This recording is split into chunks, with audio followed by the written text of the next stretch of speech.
Hola, buenas tardes. Mi nombre es Jorge Andrés Aguirre, estudiante de la Universidad Uniminuto. Actualmente curso cuarto semestre de Administración de Empresas y a continuación voy a hacer una breve descripción de los actores de desmovilización en Colombia. Una de las características del conflicto en Colombia es la pluralidad de actores que han alimentado y transformado el conflicto armado en el país. Aunque los principales actores del conflicto siempre han sido en su mayoría los partidos políticos tradicionales y los movimientos guerrilleros, el surgimiento de diferentes grupos revolucionarios como los paramilitares y la influencia del narcotráfico han tenido mayor o menor predominancia según el periodo que se estudie. Además, cabe recordar que en líneas generales, Colombia se ha caracterizado por una brecha social, siendo pues esta entre una élite de política con una fuerte presencia regional y monopolizada por algún otro lado, por, como por ejemplo los grupos minoritarios como los indígenas, los afrodescendientes y campesinos, que no han contado con el mismo acceso a los derechos de propiedad ni a los servicios de Estado. ¿Cuáles son los actores nacionales que están involucrados en esta desmovilización en Colombia? Son estos los principales y aquellos que participan en un acuerdo de paz o pues algo muy similar. De manera más breve, más resumida, les voy a hablar de estos actores eh, que incluyen pues bastantes características del conflicto en Colombia. Bueno, vamos a empezar por las víctimas. Según el Anuario de Procesos de Paz de 2015 de la Escuela de Cultura de Paz, en 40 años de conflicto interno hubo 39.000 colombianos que fueron víctimas del secuestro, con una tasa de impunidad del 92%. Un 37% de los secuestros fueron atribuidos a las FARC y un 30% al ELN. En el año 2011 el presidente Santos aprueba la Ley de Víctimas y Restitución de Tierras, que incluía la restitución de millones de acres a personas desplazadas y la recompensa financiera para víctimas de violaciones de los derechos humanos. Eh, los paramilitares, quienes continúan creciendo, cometiendo atrocidades generalizadas y manteniendo extensos vínculos con los miembros de las fuerzas eh, de la seguridad pública y de los grupos políticos locales, forman parte de nuestro primer actor en Colombia, como son nuestras víctimas. Los paramilitares. Los paramilitares son grupos de extrema derecha que se multiplicaron en la década de 1980. La existencia de estos grupos campesinos organizados por el ejército con el propósito de defenderse de la guerrilla se remonta a los años 50.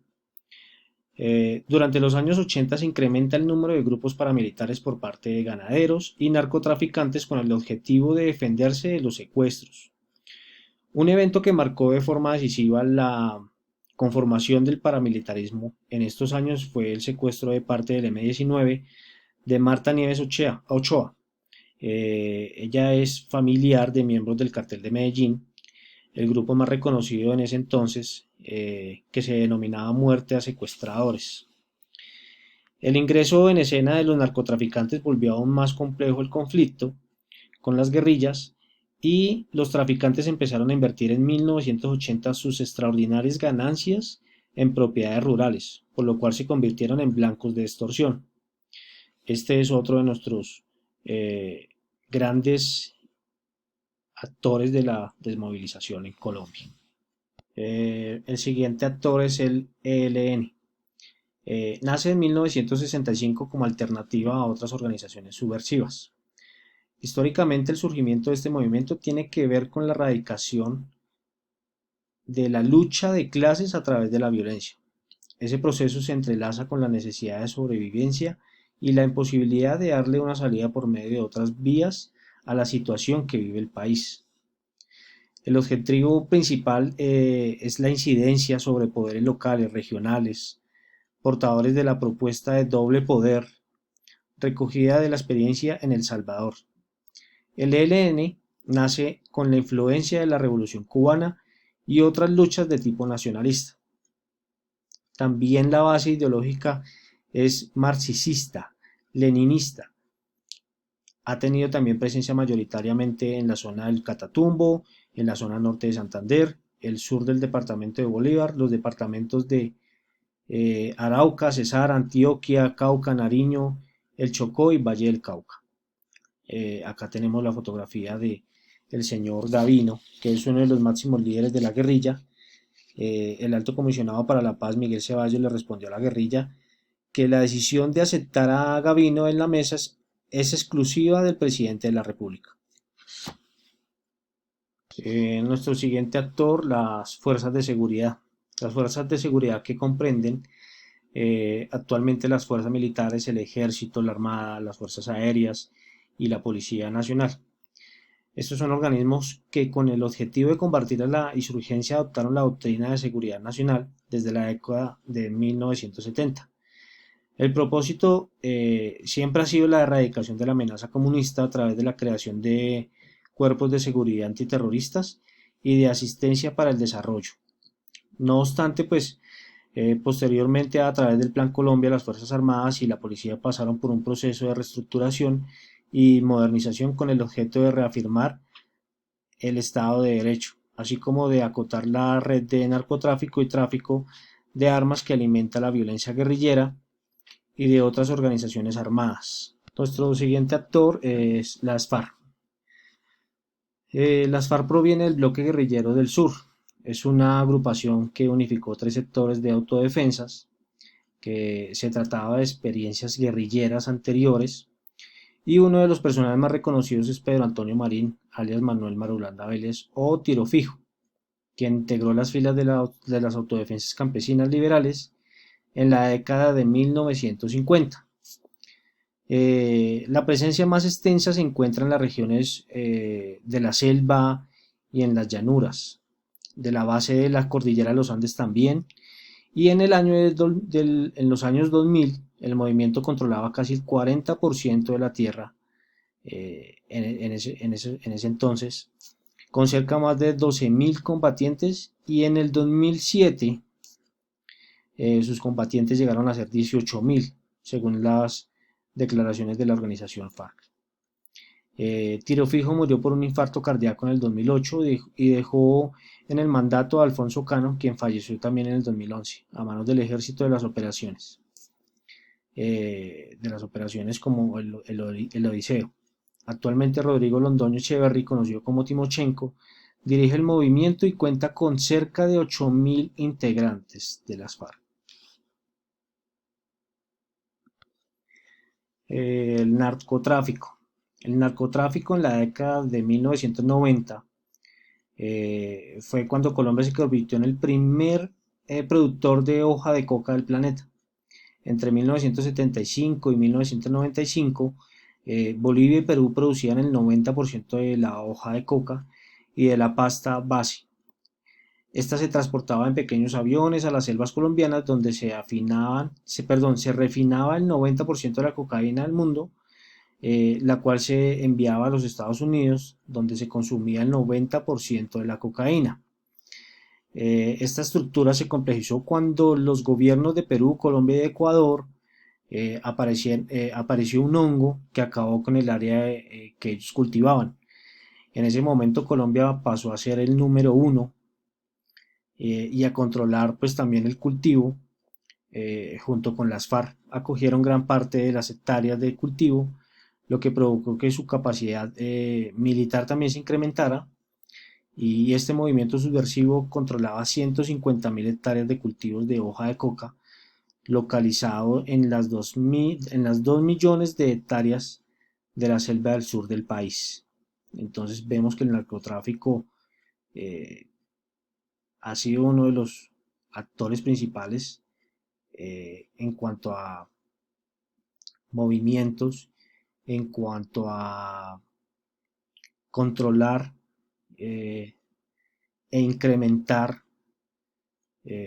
cultivos, y pues obviamente eh, pasar a ser uno de los principales actores en este tema de la desmovilización.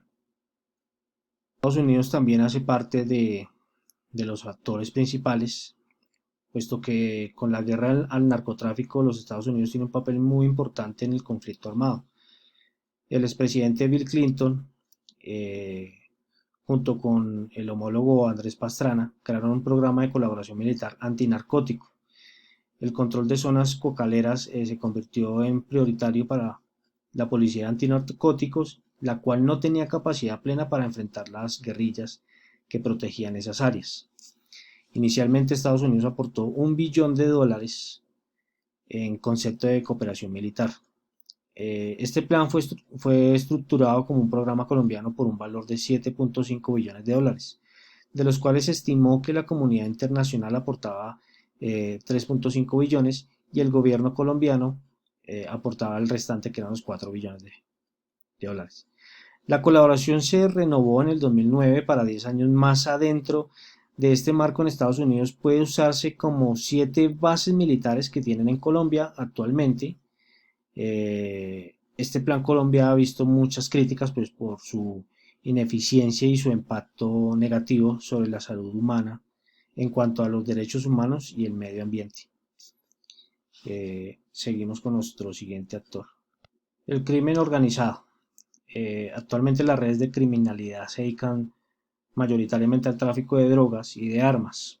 En los años 70 y 80 los carteles de droga se concentraron principalmente en las diferentes ciudades, siendo los más conocidos entre estos el cartel de Medellín y el cartel de Cali. Estos dos han sido desmantelados durante los años 90 después de haber sido blanco de extensivas intervenciones por parte de la policía colombiana.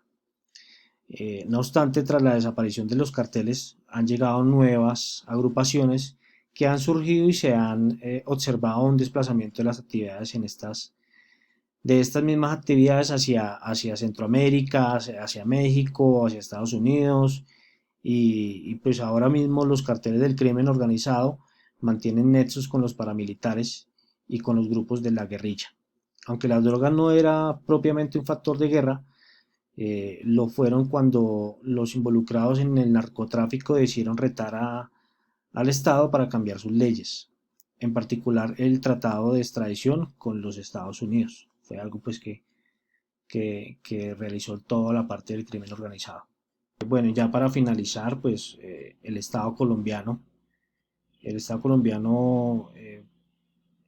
frente a tres variables que tocan de manera directa el desarrollo de la desmovilización, la crisis ideológica de la izquierda en la posguerra fría, la polémica de distinción de los grupos subversivos actuales entre rebeldes o criminales, los desafíos que afronta el Estado colombiano ante el posacuerdo con la guerrilla de las FARC, la profundización del contrato social, la redefinición del Estado como actor político que asume estrategias de cooperación transnacional, eh, y la estatización de cara al posacuerdo y la apertura del sistema político y la profundización de la democracia frente a los desmovilizados en Colombia. Entonces, este fue un pequeño resumen eh, de los actores de la desmovilización en Colombia.